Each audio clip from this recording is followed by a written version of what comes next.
박소연 신영증권의 투자전략팀장님 나오셨고요. 김민수 레몬리서치 대표님 나오셨습니다. 안녕하세요. 안녕하세요. 안녕하십니까? 네.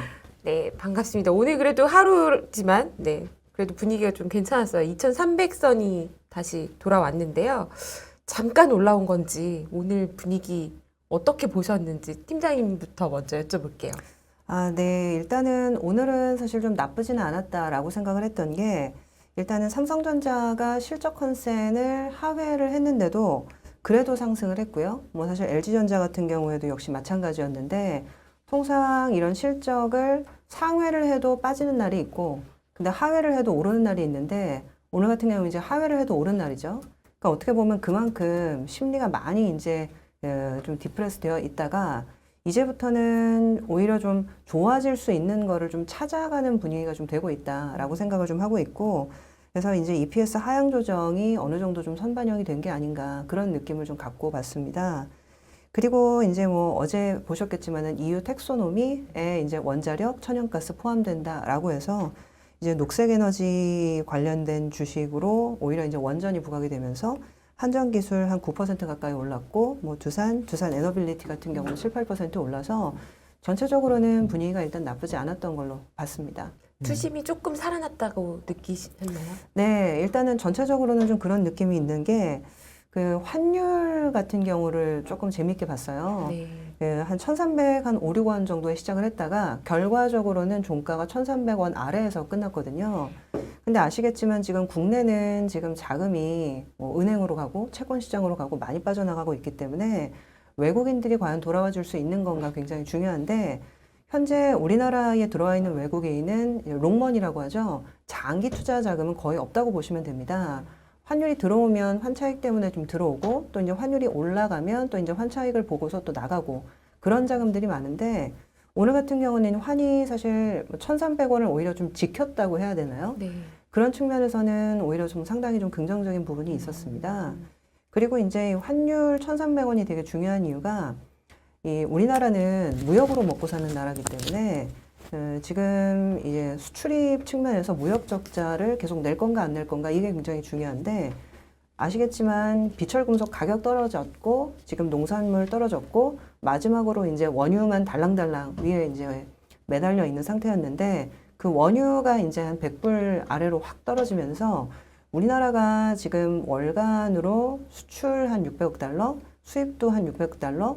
근데 이제 이거를 네팅 쳐보니까 최근에는 유가 천연가스가 너무 많이 올라서 이것 때문에 무역 적자가 굉장히 많이 난 상황이었거든요. 네. 그래서 우리나라 원달러 환율은 사실 달러에 대한 수급이 되게 중요한데 지금 원유가 떨어지기 시작했기 때문에 그러면 환율도 좀 잡히지 않을까라는 생각을 자연스럽게 좀 했던 것 같습니다. 그렇게 되면 현재 이 물가 때문에 금리도 올려야 되고 또 물가 때문에 이제 긴축도 해야 되고 이런 상황들이 벌어졌었는데 원인물이 조금 해소되는 분위기가 있으면 결과도 달라지겠죠. 그래서 그런 측면에서는 좀 중요한 변화가 있었던 게 지난주 그리고 이번 주였던 것 같습니다. 대표님의 반응이 되게 궁금합니다. 대표님은 어떠셨어요? 오늘 시장 어떻게 보셨어요? 깜짝 놀랐습니다. 제가 지금 어디 와 있는? 네. 네, 저 부장님 저희는 그 모 프로가 아닙니다. 그냥 편하게 하셔도 돼요. 네. 원래 그러세요? 네, 그러면 좋으십니다. 네. 저는 그 프로 보면서 와, 참 잘하신다 생각했는데 저희는 그런 프로가 아니니까 편하게 하셔도 되는 좀 유도 좀 해주세요 좀. 네. 너무 긴장하신 것 같아요. 아닙니다. 제가 네. 너무 이렇게 좀 진지모드로 했나요? 정석. 아니 대로 지금 좋으세요. 해주셔가지고. 지금 좋으세요. 예, 그런 날도 있어야지. 그런가요? 예. 네. 네. 대표님은 오늘- 대표님 스타일대로 네. 또 해주시죠. 오늘 장 어떠셨어요? 그럼 이거 딱 구분해서 이렇게 가자면 편하게 하세요. 편하게요? 네. 뭐 부장님께서 말씀 너무 잘해 주셔가지고 네. 뭐 제가 뭐 알겠습니까 시장에 대해서. 근데 오늘 나왔던 그러니까 그거죠. 오늘 반등이 내일도 나올 수 있을 것인가? 네. 아무도 모릅니다. 네. 네, 이런 상황에서 그냥 예의상 일단 뭐 좀 더 악화될 거 안 보이다 보니까 들어왔다고 봐야 될 것 같고요. 그리고 요즘엔 그냥 시장은 거의 비슷하게 움직이는 게 대만하고 같이 비슷하게 움직입니다. 네. 네, 근데 대만이 우리를 보고 움직였는지 우리가 대만 따라 움직였는지 모르겠는데 오늘 또 시작하고 강세로 가다가 쫙 한번 밀렸거든요. 그러다가 대만 시장 시작하는 것과 동시에 대만도 별로 약했어요 오늘. 네. 그래서 장중에 TSMC랑 이렇게 벌떡벌떡 일어나니까 같이 또 쭉 올라오더라고요. 그래서 이게 반도체에 대한 그러니까 오늘도 보면은 딱 반도체만 샀어요. 외국. 네. 네, 반도체가 집중되다 보니까 그거 플레이를 이제 거의 같이 하는구나라는 생각이 들어서 그러면 한국을 보고 대만을 해야 될까요? 대만을 보고 한국을 해야 될까요? 어느 게 먼저일까요? 저는 대만의 그 뭐죠? 그 과자? 파인애플 과자 혹시 기억? 아, 뭐 있어요. 노란색. 아, 이름을 까먹었다. 저. 네. 네. 갑자기 그게 생각이 나가지고 네. 그걸 먼저 먹을까? 밥을 먼저 먹을까? 뭔 소리죠? 네. 페이크. 제가 대표님 말씀 들어보니까 네. 오늘 반등을 약간 페이크로 느끼시는 것 같아요. 맞나요? 저는 그렇게 보였습니다. 그냥 네. 주식 오늘 안 사셨죠, 대표님? 네. 샀다 팔으셨겠지. 네. 네. 뭐 그런 거 말고 그건 매일 합니다. 장이 뭐 네. 2% 하락해도 샀다 팔고 네. 2% 올라도 샀다 파는데 네. 그거 말고 시장 중심적인 거는 부장님 말씀하셨듯이 삼성전자가 뭔가 변화가 이렇게 싹 오다 보니까 이어지는데 이렇게 현장에 있어 보면은 그래서 뭐 이런 분위기입니다. 그러니까 오늘도 보면 네. 거래대금 보세요. 저기서 뭐 올라올 기미가 안 보이고요. 이거 바닥 맞아? 라고 하는 분위기가 나오다 보니까 그냥 오늘 반등 나와도 하도 많이 당해서 뚱한 분위기더라고요, 다들. 근데 이건 어때요? 네. 제가 그래서 두 마리 더 궁금한 게 네. 원래 리만 사태 이후에 일어난 현상인데 네. 원래 옛날에는 장이 한번 빠지면 네. 가격 조정, 기간 조정, 반등이거든요. 이게 주식이 원래 그런데 네. 리만 사태 이후에는 항상 가격 조정 바로 반등이었어요. 아, 맞아요. 예, 예. 항상 신용등급 강등 때 뭐 항상 그랬었기 때문에 네. 투자자분들이 이제 왜 반등 안 하는지 너무 지금 조바심을 내는데 네. 만약에 네. 장이 여기서 기간 조정이 2,300에서 들어가는 거라고 하면 부장님처럼 생각하는 것도 가능하지 않을까요? 이게 좋죠. 앞으로 이제 가격 조정은 없고 네. 기간 조정만 있는 장의 오늘이 약간 뭐랄까 시그널이다. 좀 시장이다. 좋게 네. 보고 싶어서 그렇게는 혹시 어떻게 생각해요, 대표님? 부장님 먼저. 어떻게 생각하십니까? 이것 점에 대해서. 아, 가격 근데 기간 조정. 예. 예를 들면 지금 가격에 굉장히 의미가 있는 게 예. 제가 2019년 종가가 얼마였지? 라고 두드려 보니까 네. 2290이더라고요. 오. 그러니까 이게 사실 2020년 그 코로나 상황으로 해서 올랐었던 것들을 완전히 토해내고 그렇죠. 지금 현재 2019년을 기억해 보시면 경기 좋았나? 안 좋았거든요. 그렇죠. 그때도 뭐 좋아질 게 있겠어 약간 이런 분위기였거든요.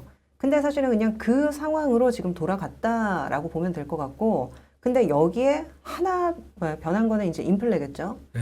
그래서 이제 경기는 안 좋은데 사실은 이제 인플레까지 왔으니까 사실 더 지금 힘든 상황인데 근데 어쨌거나 이 20년 유동성으로 인해서 끌어올렸던 장은 완전히 리셋이 됐기 때문에 저는 여기서부터는 사실 모종의 변화가 있을 때까지 기다리기는 해야 되겠지만 그렇게 크게 나쁠까라는 생각이 조금은 들어요. 사실 네. 저는 뭐 저도 자기 반성을 하자면 2500선에서는 팔지 말자, 매도 실익이 없다. 그렇게 말씀을 드렸는데 사실 그 이후로 뭐 200포인트 넘게 빠지면서 저도 제가 뭔가 이제 잘못 본 게 있는지 여러 가지 고민을 좀 하고 있거든요. 근데 이제 중요한 거는 저는 이제 항상 가정이 바뀌면 결과가 바뀐다. 그 생각을 되게 많이 하는데 지금 올해장의 가장 메인 가정은 인플레. 그리고 이 인플레는 가난한 사람을 가장 힘들게 만드는 것이 인플레이기 때문에 우리는 뭐 보통 이제 그 빈부격차라고 하잖아요. 이 빈부격차를 해소하기 위해서라도 정치적인 목적을 가지고 인플레를 잡아야겠다. 이게 이제 올해의 시대 정신이거든요. 근데 모든 사람은 그렇게 생각했죠. 공급발 인플레인데 이거를 금리로 잡는 게 맞는가?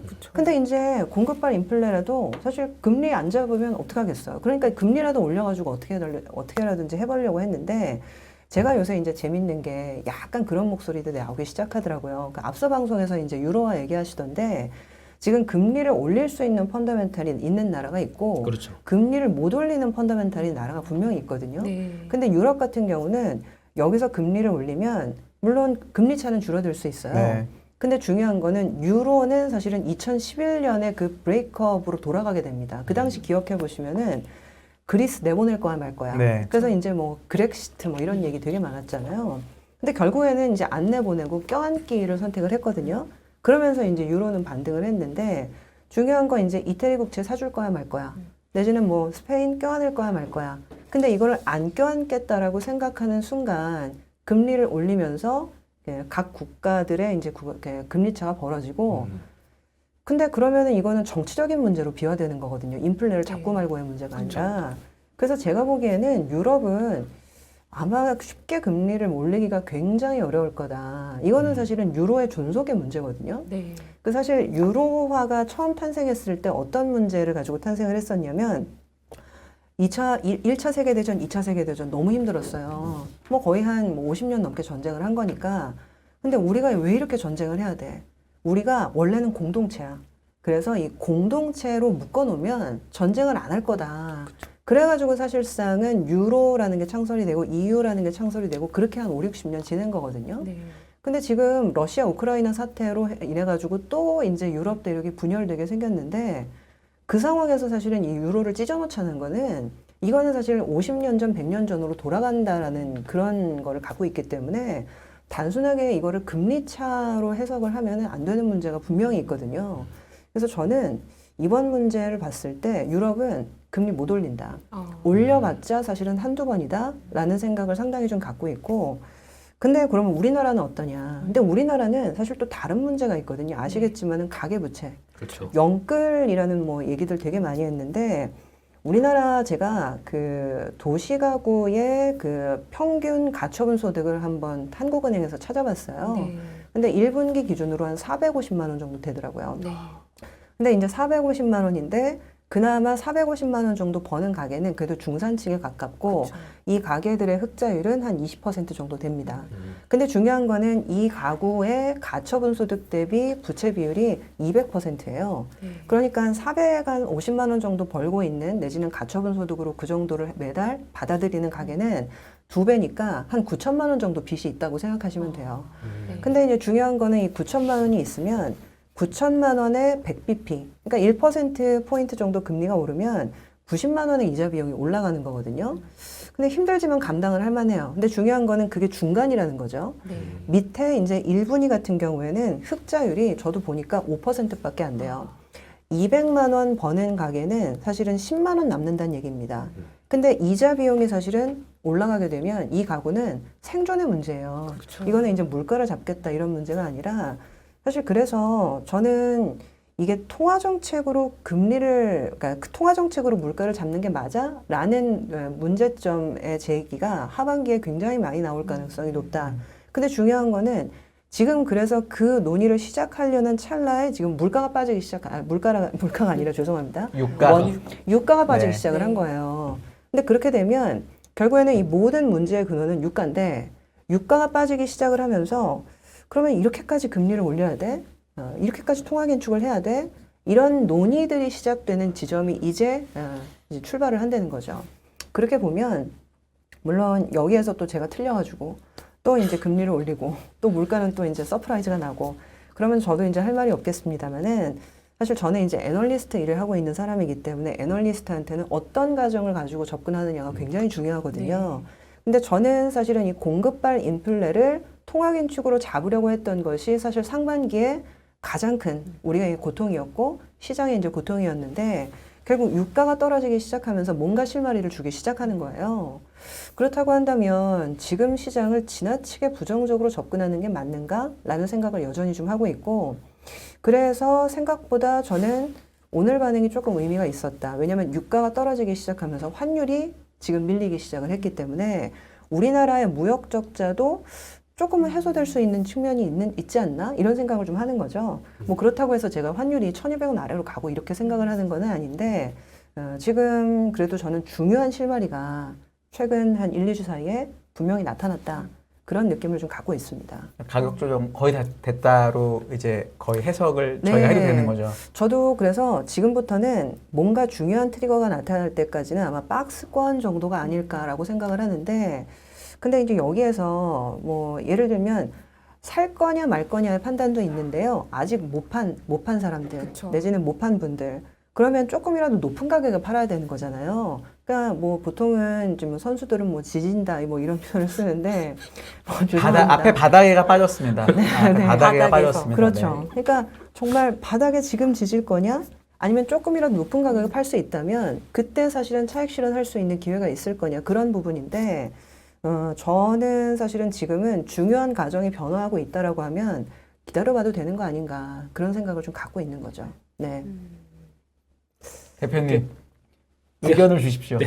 네. 주제를 던지면 10분 얘기하시고 무슨 주제인지 까먹었어요. 아니 주제가 근데 너무 좋은 질문은 얘기하셨어요. 뭐였냐면 너무 네. 좋아요. 그러니까 결국 답은 그러니까 가격 조절이 끝난 것 같았고요. 네. 우리 대표님 지수는 생각은. 레벨은 어느 정도 충분히 내려와 있는 것 같다. 이렇게 이제. 솔직히 이 정도면 심했죠. 심했다고 생각하는데 중요한 거는 앞서 말씀하셨듯이 리만이나 저희가 여러 가지 사태가 나왔을 때 말씀하셨듯이 이게 훅 나오는 이 흐름이 이게 마무리됐을까요? 이게 문제겠죠. 덜 나왔다. 그럴 수도 있겠죠. 네. 예, 그런 관점에서 봤을 때 그러니까 보통 보면은 저희가 뭐 전장에서 막 매매하고 그럴 때 보면은 저희 많이 따는 게 수급입니다. 수급이면은 보통 많이 빠져서 나올 때쯤엔 뭔가 변화가 나와요. 그럼 오늘 외국인들 1,500억 샀다. 네. 이걸로 수급의 변화가 안정이 됐겠느냐? 이거 이제 앞으로 체크해야 될 거겠지만 그러면 또 지금까지 공매도 포지션 보면은 거의 기가 막히죠. 네, 그냥 나올 생각이 없습니다. 네. 좀 나와 그래도 이러고 그냥 붙어 있습니다. 네. 이런 거 변화 나오기 시작하게 되면 그러니까 상반기에만 했던 공매도 한 40조 넘게 이거 나오기 시작하게 되면 지금 1,500억이 아니라 최소 5천억에서 1조 나오는 네. 게 보여야 돼. 적어도. 네. 그리고 이게 시적으로 딱 나오고 그다음 무슨 트리거가 됐던 간에 그다음부터 한 뭐 3천억에서 5천억 지금 꾸준히 매수가 들어오면서 시장에 대한 시각이 바뀌어지는 게 말씀하셨던 유가도 될 거고 환율도 될 거고 그런데 저희가 바라보기에는 그런 거 모르겠다. 이게 확인이 돼야 되겠죠. 그런 뭔가 오늘 분위기가 저는 이런 네 명의 조합은 저도 처음인데요. 네. 펜으로 연구하시는 이 연구의 대가이신 부장님과 지금 칼 들고 싸고 계신 분이 지금 많이 약간 다쳤어요. 시각 너무 많이 차이가 다쳤어요. 예. 입장 차이와 시각 차이가 느껴져서 매우 대표님 흥미롭네요. 근데 최근에 이제 그래도 코스닥이 네. 코스피보다 좀 낮잖아요. 최근 한 아주 짧게는. 차트도 훨씬 이뻐요. 네. 그래서 근데 보통은 미국도 비슷하거든요. 지금 네. 나스닥이 훨씬 좋은데 네. 보통 이제 시장의 반등의 흐름을 네. 그런 식으로 약간 더 많이 빠진 좀 뭐랄까 탄력 있는 종목이나 업종의 반등을 네. 시장에 약간 실마리로 보는 분 물론 이제 거래량이 안 실린 게 너무 아쉽긴 한데 네. 그렇게 보는 분도 있거든요. 근데 제 기억으로는 네. 지금까지 코스닥이 먼저 자리 잡고 시장이 바닥 찍어서 움직였던 적이 한 번도 없습니다. 근데 이제 그렇게 해서 네. 어쨌든 그러니까 이게 데드캣 바운스도 있는데 네. 한 번은 더 이제 이렇게 뭐랄까 가는 맛이 있을 수 있다라고 네. 생각하는 분도 있거든요. 아주 장기적은 아니더라도. 그러니까 단기적으로는 그럴 수는 있을 것 같아요. 이게 네. 리바운드 뭐 네. 이런 표현 쓰면서 이 정도면 좀 심하지 않느냐라는 쪽에서 매수세 들어오면서 나올 수는 있습니다. 근데 네. 그때 시장의 질을 봐야 되는데 네. 지금 상태로 보여주는 질은 좀 너티합니다. 아직까지. 그러니까 살아있는 섹터 지금 보게 되면 제약바이오 있죠. 제약바이오가 시장을 이끌면서 그러니까 지난 뭐 15년에 제약바이오 그렇죠. 엄청 좋았죠. 2015년도 보게 되면 제약바이오가 움직이면 제약바이오만 거기서 안에서만 놉니다. 자금이 네. 안 나가요. 네. 이런 특성이 있더라고요. 제약바이오는. 그러면 그 흐름 보고 솔직히 그냥 매매하시는 분들이야 괜찮죠. 근데 지금 그 사이에 또 4, 5년 동안 제약바이오 때문에 엄청 뒤진 분들 많아요. 네. 그러면 이게 같이 붙어서 자금들이 들어가서 제약바이오가 지금 대세니까 거기 들어가겠다. 그러니까 왜 닭바라고 그랬지 않습니까? 닥치고 바이오. 그때 그때 3T였습니다. 강남 아파트, 셀트리온, 비트코인. 그- 아직도 경험합니다. 그게. 네. 그런 때가 있었는데 예. 근데 그렇게 되면은 이제 자금은 몰려도 예전만큼 그렇게 강하게 못 들어올 것 같아요. 네. 그러니까 예전에 만약에 제약바이오 매매를 뭐 한 억 단위로 했다. 지금 그렇게 못 하실 걸요. 네. 워낙 좀 쫄았어요. 그래서 이 주도주에 대한 개념이 여기가 맞겠느냐 이것도 전 잘 모르겠습니다. 네. 근데 가격 조정 저도 어느 정도 덜 됐다. 네. 근데 이제 그런 것 같아요. 사실 제가 아까 19년 얘기를 말씀을 드렸는데 19년은 사실은 지수도 박스였고 그다지 주도주라는 거를 찾기가 되게 어려운 그냥 정말 그저 그런 장이었거든요. 그 당시 이제 뭐 또 QT도 이제 끝나는데 유동성이 더 부족해가지고 연준이 한번 또 유동성도 주입을 해주고. 네네. 근데 어떻게 보면 사실은 그 견뎌나가는 구간이었던 것 같거든요. 그래서 이제 이런 구간에는 그러면 넥스트 주도주가 뭐가 될 거냐 이런 것들을 좀 공부하고 예. 내지는 메모하고 이런 사실은 기간으로 좀 삼는 것도 좀 중요할 것 같고 근데 여기에서 이제 한 번 더 급락이 있을 거냐 말 거냐 사실 그거를 판단하는 거는 어렵지만은 일단은 지금 한 사이클이 끝났다라고 보면 아까 뭐 한상 이사님 말씀하셨지만은 다음 사이클이 시작될 때까지 아직까지는 횡보 구간인 거죠. 그렇다고 한다면 지금 뭐 여러 가지 좀 넥스트 주도주가 될 수 있는 것들을 좀 공부하는 관점에서 시장 접근하는 거는 어떤가 이런 생각이 좀 들긴 하더라고요.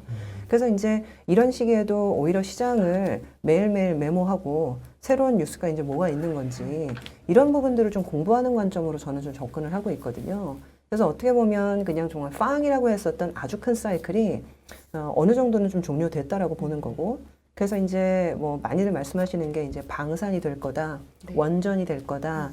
어떻게 보면 다 이게 이제 에너지 안보, 뭐 국방 안보, 안보 관련된 주식들이잖아요. 저도 굉장히 좀 좋게 보고 있고. 근데 이제 뭐 이런 말씀을 좀 드리니까 결국에는 경기 안 좋게 보니까 그런 것들 얘기하는 그쵸. 거 아니냐고 많이 얘기하시더라고요. 저도 뭐 경기가 아주 좋다 뭐 이런 느낌은 안 갖고 있는데, 근데 제가 최근에 매일매일 이제 파이낸셜 타임즈랑 월스트리트 저널을 좀 스크리닝을 하거든요. 근데 요번에 재밌는 기사를 봤던 게 이상한 경기 침체라는 그 내용이 월스트리트 저널에 실렸더라고요. 근데 이제 거기 대충 아마 기사도 번역돼서 나온 것들이 있으니까 많이 아시겠지만은 2차 세계대전 이후에 경기 침체가 12번 있었다. 근데 그 12번 중에서 한 번도 고용이 안 좋았던 적이 없었는데 이번은 지금 고용이 너무 좋다. 그래서 정말 이상한 경기 침체라서 그 맨큐의 경제학 아시죠? 네. 그 맨큐의 경제학을 쓰셨던 그레고리 맨큐 교수님이 정말 이상한 경기 침체다. 근데 지금 이런 상황에서도 고용이 너무 좋은데도 경기 침체가 온다면 원인은 딱 하나다. 연준의 긴축이다. 그러니까 이 얘기는 연준의 긴축만 아니었으면 이 정도로 사실은 리세션 얘기가 나올 상황이 전혀 아닌데 연준이 강제적으로 수요를 누른 거죠. 네. 그래서 저는 그걸 보면서 아직도 누를 수도 있겠죠. 지금 저도 이제 뭐 며칠에 한 번씩 그 페드 그 금리 선물 시장이 변했나 안 변했나. 지금 여전히 지금 연말에 한 325bp 간다고 되어 있더라고요. 네. 그래서 그런 것들 보면 아직도 연준 생각은 안 바뀌었다라고 다들 보는구나 그런 느낌을 갖고 있는데, 아까 말씀드렸던 것처럼 유가가 이제 빠지기 시작을 하면서 12월이 마지막 금리 인상이다라는 거는 거진 컨센이 된 것 같아요. 네. 지금 내년 1월 거는 더 이상 변하지를 않고 있더라고요. 그렇다고 보면 지금 연준이 이제 확실하게 수요를 늘리려고 그냥 꽉 눌러놓고 있는 상황이었는데 여기에서 금리를 안 올린다라고 했을 때 정말 풍선처럼 팡 하고 튀어오를 가능성은 없는가? 이런 생각도 저는 좀 해봐요. 저는 왜 그렇게 생각을 하냐면 2006년도 같은 경우 너무 옛날 얘기긴 하지만은 네. 그때 이제 금리를 엄청 올리면서 2006년도가 한국 시장이 안 좋았어요. 박스였어요. 네. 근데 이제 마지막 금리 인상을 딱 하고 이제는 경기 침체라서 금리를 못 올려라고 하면서 금리 인상을 마지막으로 딱 했는데 중요한 거는 2007년도가 50%가 올랐어요, 그쵸. 시장이. 네. 차화정이었죠. 그렇죠. 네. 그때 이제 뭐 차화정뿐만이 아니라 다 제 좋았던 것 같아요. 제 산업재가 제일 기억으로는- 좋았지. 2010년대 건설할 때니까. 네. 그래서 그때는 진짜 그 계좌에 두산중공업이 없으면은 주식하는 사람이 맞아요. 아니다. 포스코와 두산인프라가 없으면 주식하는 사람이 아니다. 정말 이런 얘기가 나왔을 정도로 정말 이 두산그룹이 뭐 그때는 엄청났죠. 시세를 주도했었던 때거든요. 너무 옛날 얘기긴 한데. 근데 이제 저는 그때 생각을 하면 결국은 2007년도가 버블이었다는 게 나중에는 판명이 됐는데 이 억눌렀었던 금리를 올리지 않았을 때 얼마나 강력하게 시장이 튀어오를 수 있는지를 그때 한번 봤던 경험이 있어가지고 뭐 지금과 그때와는 좀 차이가 있기는 하지만, 그래서 지금 연준이 억지로 눌러놨던 수요를 손을 떼는 순간 이게 경기 침체는 오긴 오는데 굉장히 얕은 경기 침체인 거죠. 그럴 가능성은 없는가? 저는 그런 좀 생각도 좀 해봅니다. 그래서 결국에는 올해 지금 리세션이라는 얘기가 아주 많이 나오고 있는데 지금 이 리세션의 원인은 딱 두 가지거든요. 갑자기 물가가 너무 많이 올랐다. 그리고 오른 물가를 잡기 위해서 연준이 금리까지 올리면서 이자 비용까지 올랐다. 이 두 가지의 양대 산맥이 지금 경기 침체론을 주도하고 있는 거거든요. 근데 일단은 이쪽은 약간 지금 흔들흔들하는 것 같아요. 제 느낌에는. 지금 원자재가 많이 빠졌거든요. 네. 근데 뭐 여기서 이제 얼마나 더 빠질지가 중요했는데 고점 대비 한 20% 빠졌으면 그럼 얘가 이제 기둥이 흔들흔들 하는데 그럼 연준은 계속 올릴래? 이런 얘기 분명히 저는 나올 거거든요. 그래서 일단은 생각보다 여기에서 시장을 지나치게 비관적으로 보는 거는 옳지는 않은 것 같다. 일단은 그렇게 결론 내고 있는 상황입니다. 네. 근데 지금 원자재가가 빠지는 거에 대한 해석이 네. 나쁘게 보는 시각에서는 경기 침체가 본격적으로 맞습니다. 온다잖아요. 근데 네. 중요한 거는 이게 원자재는 원래는 결과물이에요. 네. 경기 침체에 대한 결과물. 근데 이번 사이클 같은 경우에는 원자재가요 원인물에 가깝습니다. 그러니까 어떻게 보면 원인물이자 결과물인 거죠. 근데 이제 지금 같은 경우는 경기 침체에 대한 결과물로 빠졌다고 하는데 이게 사실은 웨비우스의 띠처럼 이게 돌아가는 거예요. 네. 그래서 이렇게 원인물이 될 수 있는 가능성도 있는데 결국은 제가 아까 처음에 시작할 때 가정이 바뀌면 결과가 바뀐다 이렇게 말씀을 드렸는데 가정이 조금 바뀌고 있나 이런 고민이 요즘 좀 들어요. 네. 그래서 뭐 저도 사실은 맞추려고 노력하는 애널리스트지만 항상 틀립니다. 근데 이제 요번 같은 경우는 이런 부분들을 좀 보면 좋지 않을까 그런 고민을 좀 하고 있어요. 네. 아까 그 바이오 말씀하셔가지고 제가 좀 궁금한데 네. 사실 바이오가 15, 16년 사이클에 정말 주도주를 한번 하고 나서 네. 주도주였던 적이 없던 것 같아요. 아무리 생각해봐도 네, 없었습니다. 없었잖아요. 근데 이제 시장이라는 게 예를 들어 18년 아까 말씀하셨듯이 18년에 우리나라가 장이 1년 내내 빠집니다. 그렇습니다. 그리고 19년에 겨서 다들 20년이 하반기. 될 줄 알았는데 한 번 맞고 됐잖아요. 그러면서 이제 예. 맞고 되는 거. 그러니까 맞고 됐는데 이제 물론 그때 이제 코로나라는 게 있었거든요. 네. 그럴 때 일반적으로 맞고 나서 주도주가 바뀌는데 항상 그렇거든요. 네. 근데 대표님 보시기에 네. 이번에 이 하락 사이클이 충분하다고 만약에 보세요. 그러면 주도주가 무조건 바뀔 거고 네. 그게 아니고 이번 하락 사이클이 다 끝난 게 아니어서 기간 조정 후에 뭐 이렇게 가는 거면 주도주가 안 바뀔 수도 있는데 네. 대표님 어떻게 보세요? 주도주에 대해서. 일단 부장님 말씀하셨던 거와 같이 연장해서 보게 되면 네. 부장님의 말씀하셨던 전제 유가입니다. 일단 이거에 대해서 다 얘기를 하시는 것 같은데 유가가 여기서 이제 드라마틱하게 빠질까요? 전 이 전제가 일단은 생각해 볼 게 많다고 생각됩니다. 네. 어떤 이유에서? 쉽게 말씀드리면 유가가 이번에 보통 저희가 유가 고점을 찍고 빠질 때 보게 되면은 이렇게 과격하게 나오는 것보다 어떤 식의 변화가 나냐면 이제 서서히 그러니까 보통 이제 공급이 늘어서 나오는 변화가 이걸 통해서 이제 공급과 수요가 공급이 늘어나니까 이거를 맞추겠다라고 하면서 움직일 때 보게 되면 3% 하락했다가 1% 오릅니다. 3% 하락했다가 또 0.5% 오르고 이러면서 이 폭이 이렇게 서서히 변하게 가기 시작하는 게 유가의 가장 이상적인 하락 같은데 제가 보기엔 이번은 아닌 것 같아요. 그냥 수요 관련된 쪽에 얘기를 한번 툭 해놓고 그 다음에 지금 약간 위축을 시켜놓는데 그러면은 지금 플레이어들은 지금 아까 원자재 같은 경우도 하락하는 이유가 뭐 수요는 결과물이라고 말씀하셨죠. 그 수요 쪽은 결과물 때문에 이게 돌아간다고 얘기하셨는데 제가 보기에는 첫째 딱 그거 같아요. 가수요가 빠지는 거, 네. 자금이 빠지는 겁니다. 그래서 거기서 나오는 거기 뭐 헤지펀드 쪽에서도 이번에 보니까 6월달 기준으로 125억 달러인가 이렇게 빠져나가기 시작하더라고요. 그러면 이쪽에서 자금 빠지다 보니까 거기서 위축이 되는데 그럼 이게 마찬가지로 유가도 그렇고 이 원자재도 그렇고 이게 여기서 사이클이 끝나서 연준이 바라보는 것처럼 그냥 그대로 둘 것인가가 이제 핵심인데 중요한 거는 제가 보기에는 공급이 늘어나야 될 것 같아요. 그래야 안정적으로 유가도 이제 고점이구나 인식을 할 것 같은데 공급 쪽은 전혀 변화가 없어요 지금. 그리고 지금 만약에 공급 쪽을 손을 대서 만약에 산유국들도 그렇고 베네수엘라도 그렇고 이번에 가서 사우디아라비아랑 뭐 악수를 잘해서 어쨌든 간에 그래 공급 늘릴게. 그러면 자 지금부터 공급하자 그러면 어디 팔 데 있으면 조사해봐 파봐 이렇게 하게 되면 시간이 걸리거든요.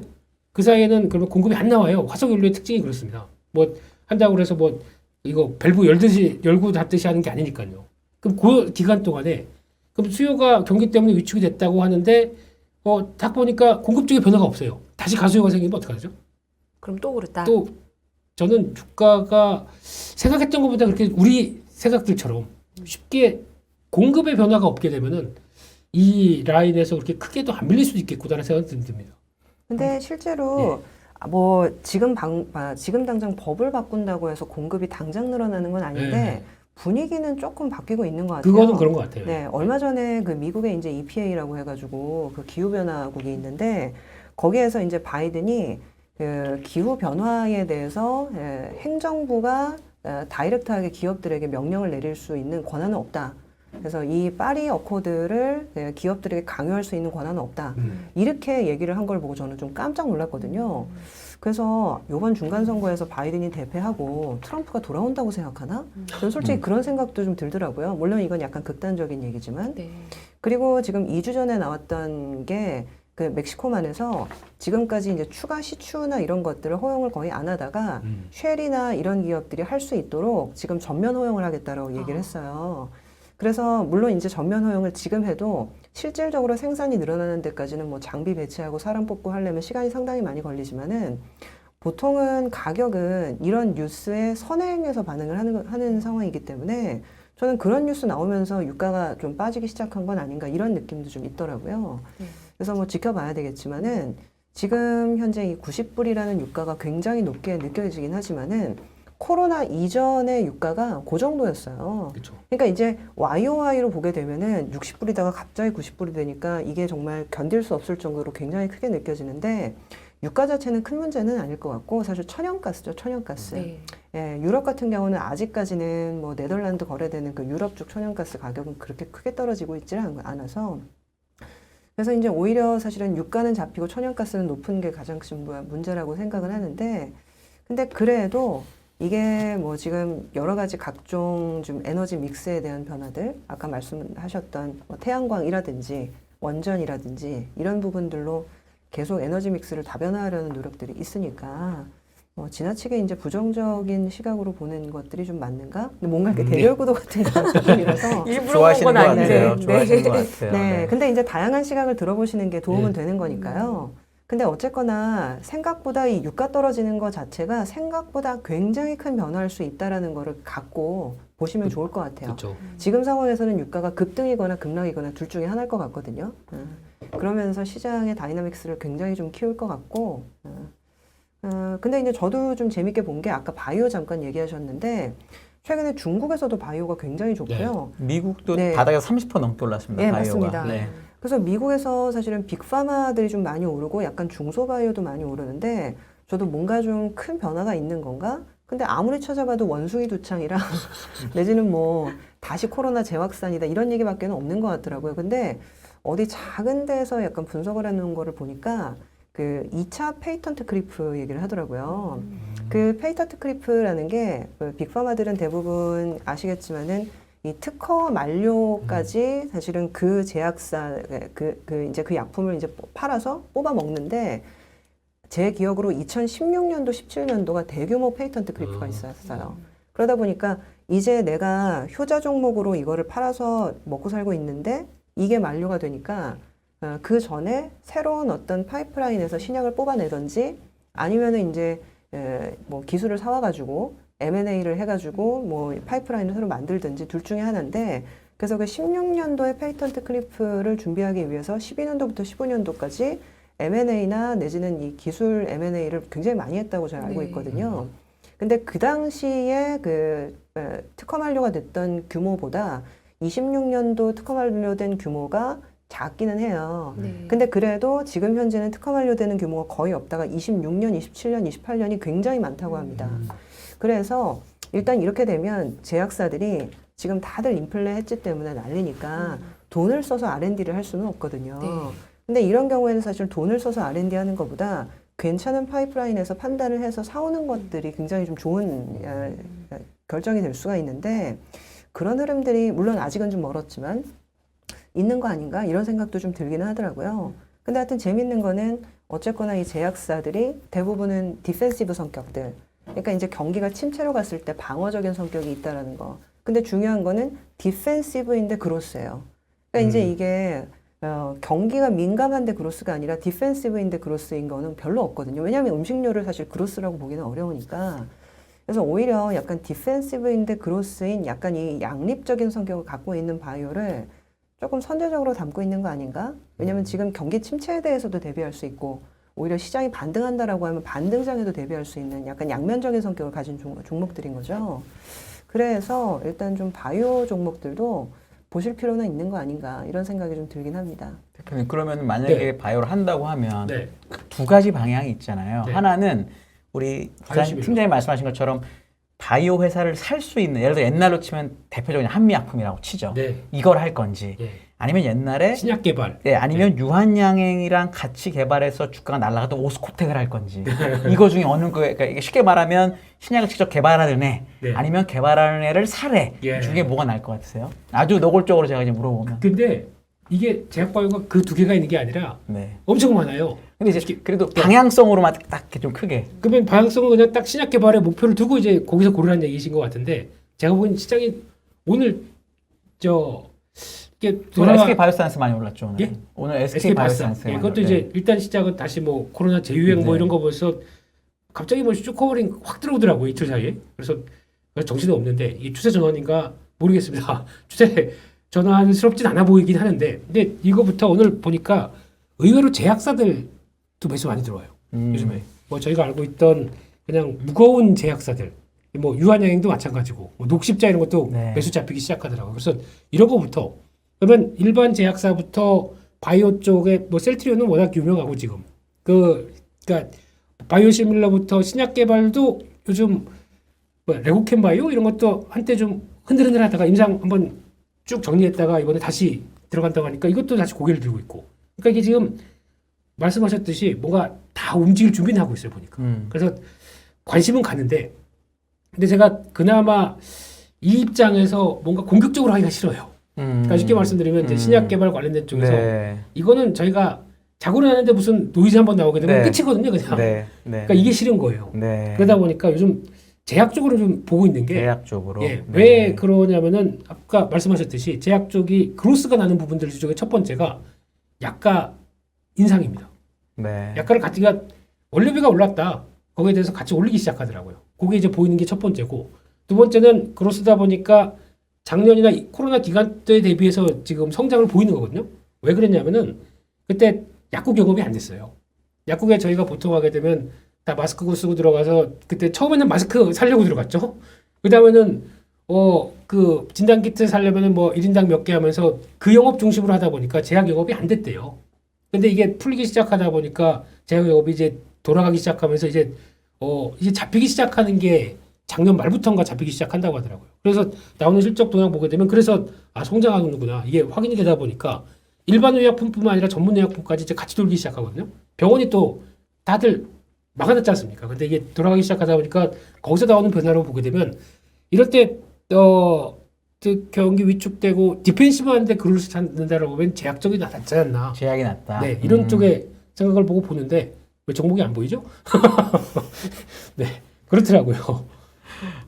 혹시 아까 잠깐 방산하고 이렇게 업종 얘기해 주셨는데 우리 네네. 기자님은 어떤 그러니까 가격 조정이든 아니든 간에 그래도 주식을 한다면 지금 네. 어느 쪽 하시는 게 게 주도주는 무엇이냐?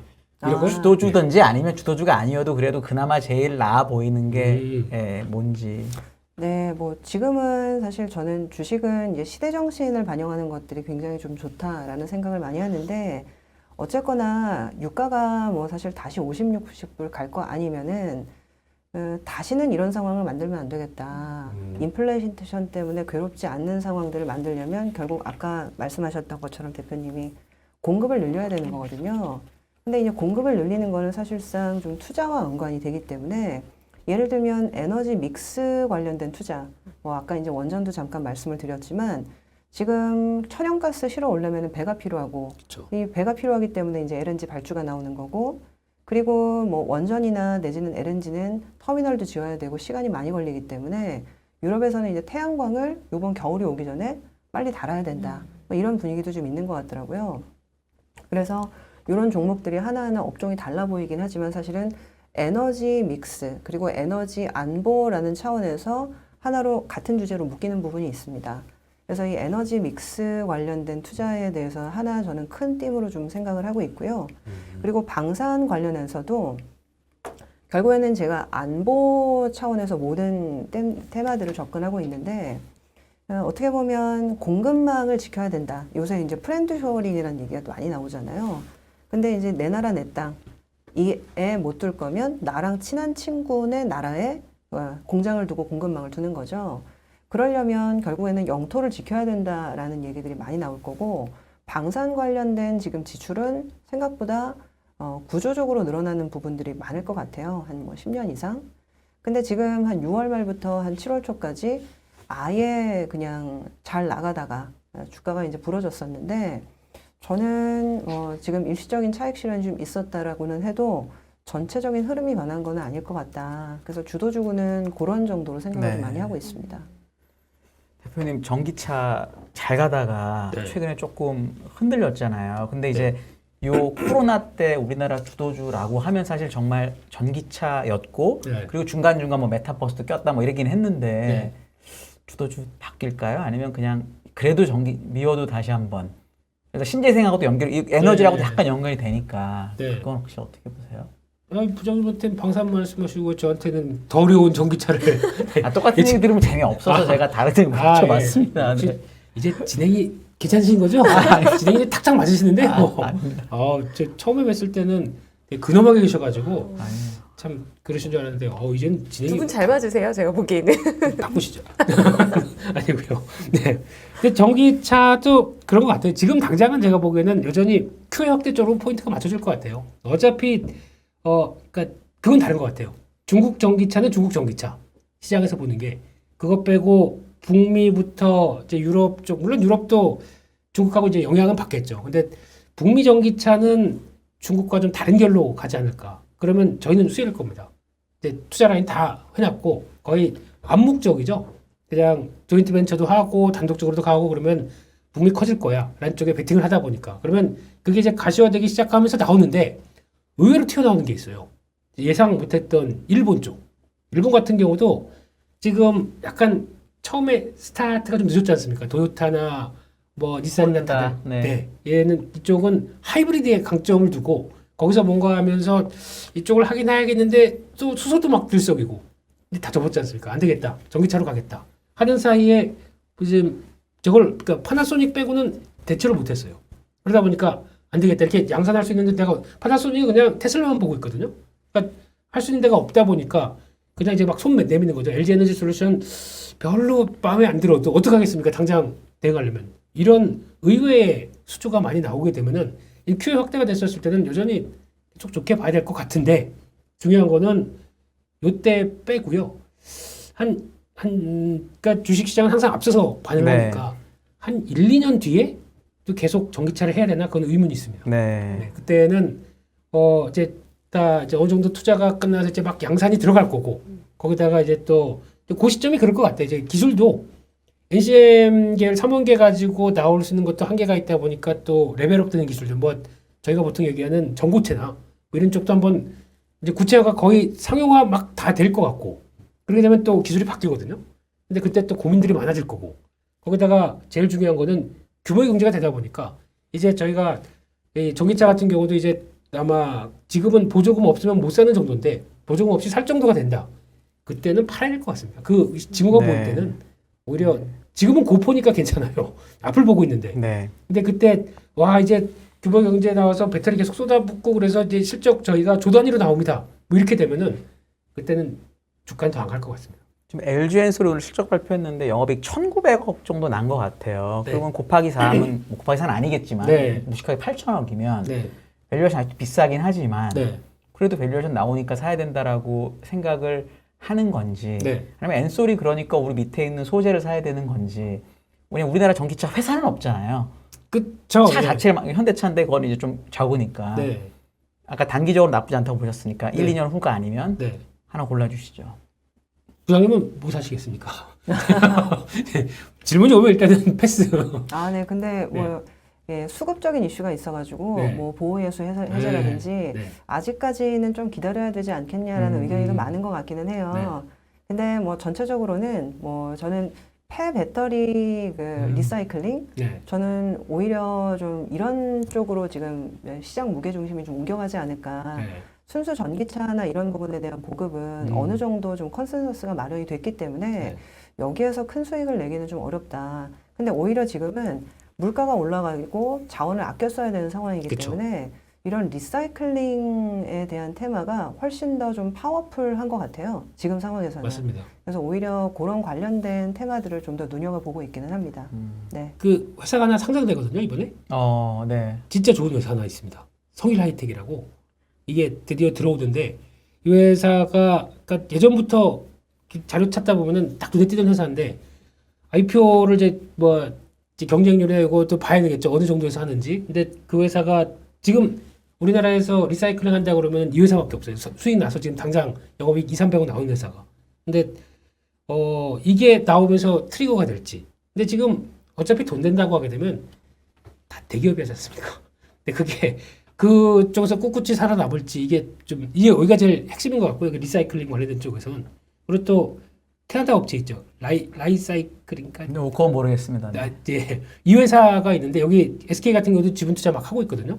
LG도 하고 있고요. 그러다 보니까 여기서 또 성과가 나오게 되면은 이게 그러니까 산업을 만들어 가는데 업체가 나와서 그의 변화가 이끌어 갔었을 때 그거를 이제 그 큰 기업들이 어떻게 바라보느냐 이게 제일 중요할 것 같아요. 그래서 그 단계를 이제 막 정립되는 단계다 보니까 여기서 관심은 높은데 일단 이 성일하이텍 밸류 보고 그 다음에 앞으로 변하는 것들 보고 이제 지금 나머지 회사들도 대기하는 회사들 많아요. 중소형 업체들도. 근데 이게 다 이제 시작한다라고 라인을 깔고 준비하려고 하고 있는데 돈 들어가지 않습니까?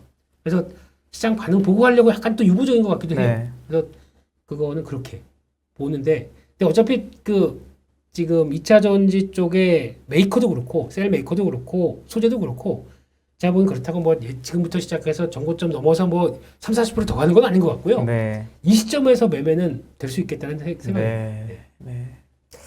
오늘 케미가 다들 잘 맞으셔가지고 종목과 섹터와 종목까지 넘어갔는데 자, 그럼 건설 얘기하시죠. 사실 저는 여전히 네. 시청자분들 포함해서 제일 궁금한 거는 시장에 아직 남아있는 하방 리스크가 뭐야? 이 지수가 이렇게 많이 빠졌는데 오늘 1% 올랐지만 1%대 올라도 요새 사람들이 막 엄청 좋은 분위기는 아니거든요. 대표님도 시작하실 때 그러셨잖아요. 네. 그래서 아직 남아있는 우리가 뭐 그래도 확인해야 되는 게 있다면 혹시 마음에 약간 걸릴 만한 리스크가 남아있다면 뭐가 있다고 보시나요? 네, 뭐 일단은 가장 좀 걸리는 거는 금리가 상당히 높은 레벨에 떨어지지 않고 장기간 유지됐을 때 이게 실물 경제에 미치는 부담이 상당히 좀 클 수 있다라는 거는 생각을 좀 해봐야 될 것 같습니다. 왜냐하면 지금 뭐 저도 이제 신용융자나 이런 것들 줄어드는 거를 매일 체크를 하는데 이 신용융자 이율이 90일 쓰는 게 한 7에서 한 9% 정도에 형성이 되어 있는 것 같더라고요, 지금. 근데 이제 다음 주면 한국은행 금통위가 있는데 지금 50bp 인상이 거의 확실시 되고 있다 이런 얘기가 나오고 있고 그러면 신용융자 이율이 지금 10%를 가는 회사들이 좀 나올 거다 그런 얘기 하더라고요. 근데 지금 장에서 신용융자를 지금 10% 이율을 내가면서 관수익을 낼 자신이 있는 장인가 많이들 굉장히 좀 힘들어 할 거거든요. 그렇게 되면 사실은 안 되겠다.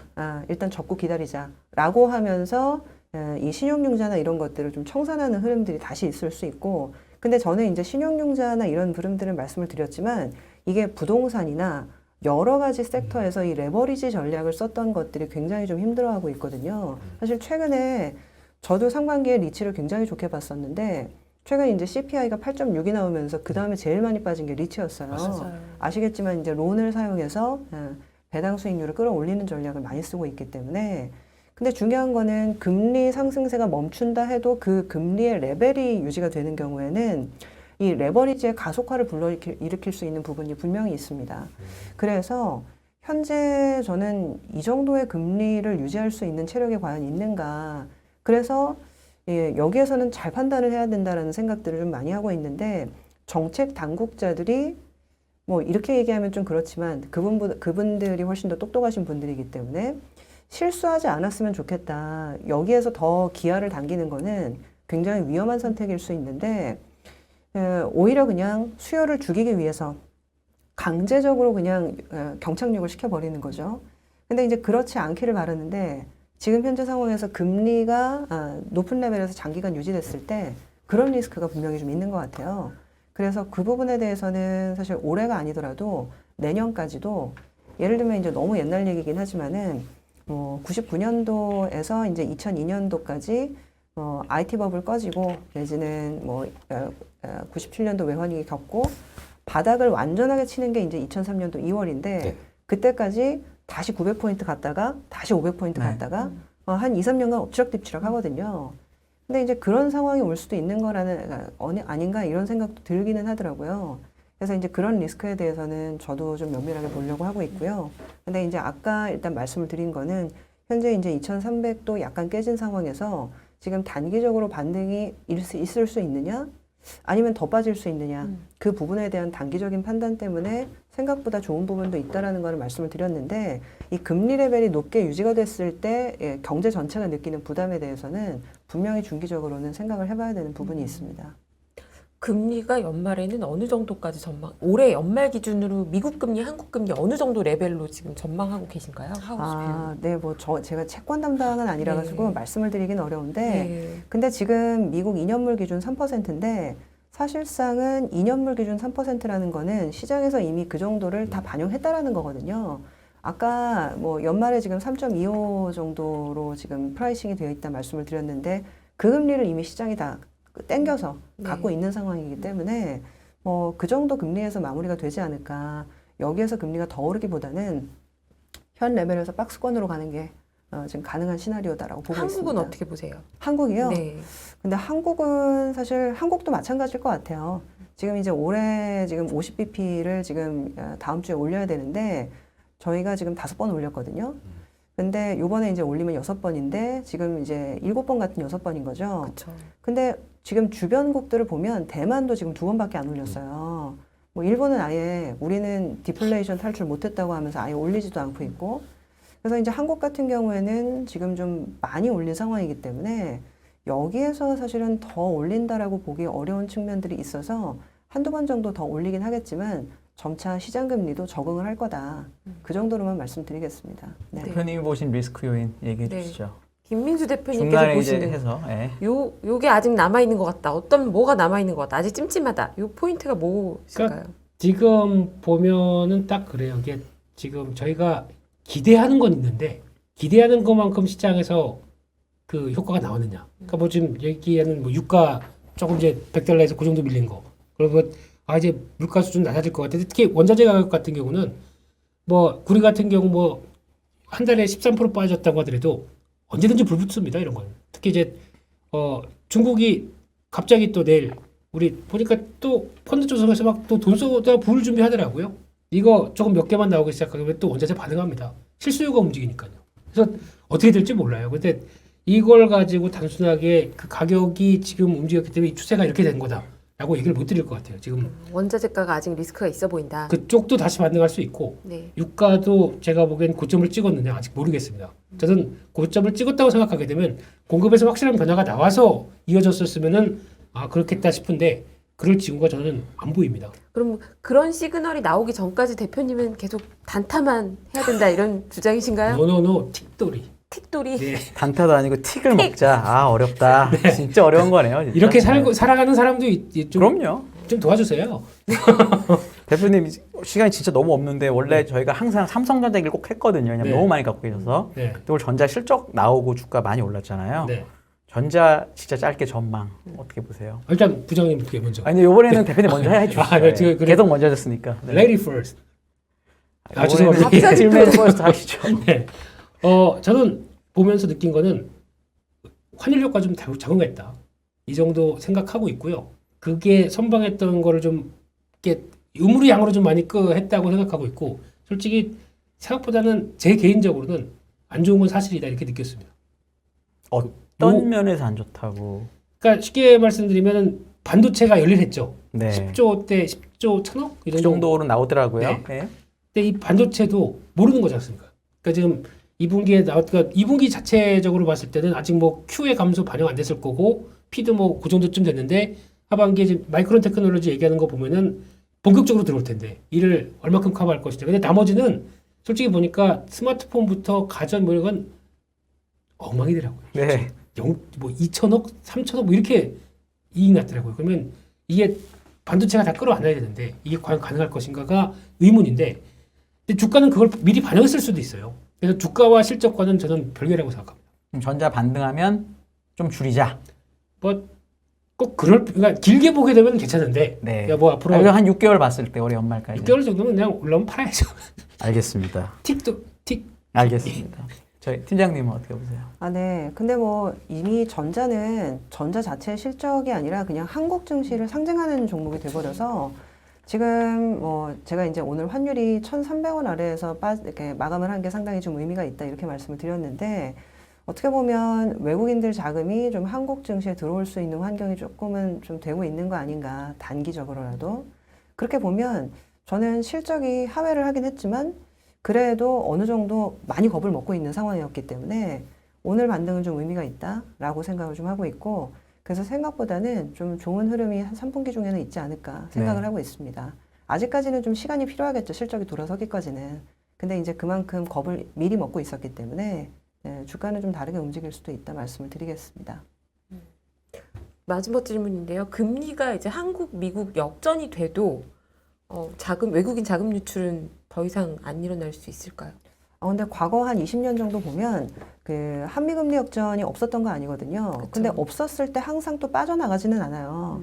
이게 어떻게 보면 이제 들어와서 사실은 채권을 사고 여기에서 이제 아비트라지로 먹고 다시 나가는 그 구조 자체는 어떻게 보면 이 환에 대한 어떤 해지 비용 그리고 이제 금리 단순 차익보다는 전반적인 어떤 수합에 대한 포지션 이런 것들을 전부 다 종합적으로 고려를 하는데 지금 같은 경우에는 뭐 금융시장 환경이 좋지는 않기 때문에 역전되면 나갈 수 있는 상황들이 훨씬 더 크긴 하죠.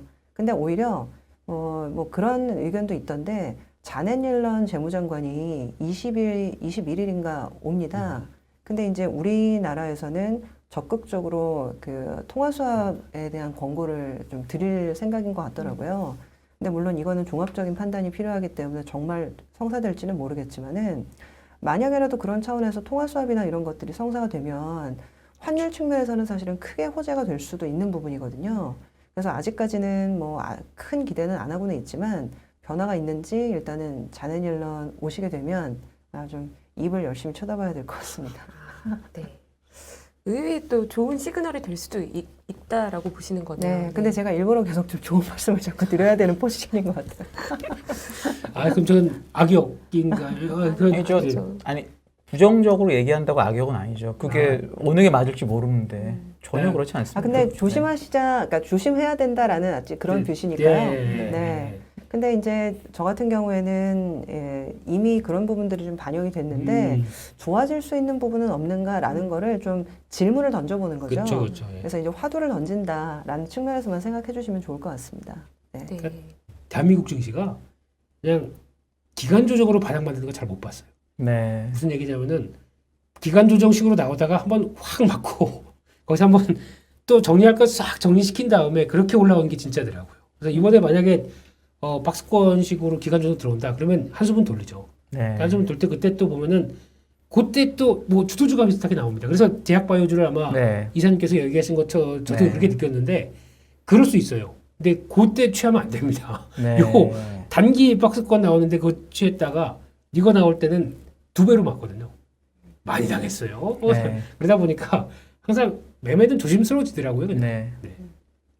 실전 팁, 네. 실전 팁을 또 이렇게 주시네요. 그래도 부장님 나오셨으니까 오늘 마지막으로 그럼 우리는 뭘 계속 공부하자 마지막. 이렇게 해주시면 어떨까요? 진짜 마지막. 네, 진짜 마지막으로 뭘 공부하자. 저는 그 물가는 통화 정책으로 잡지 못한다. 물가는 과잉 생산과 과잉 공급으로 잡아야 되기 때문에 저는 다음 사이클은 반드시 투자가 주도를 한다라는 생각을 갖고 있습니다. 그래서 이제 아까 뭐 원전이나 뭐 태양광이나 에너지 관련된 투자 플러스 방산 그리고 이제 하나는 어떻게 보면 기술 투자겠죠. 미중 대결 구도가 좀 많으니까 그래서 이런 투자를 많이 하는 기업들을 계속 좀 눈여겨보시면 좋겠다 말씀을 드리겠습니다. 네. 적어야죠. 좋은 아이디어였습니다.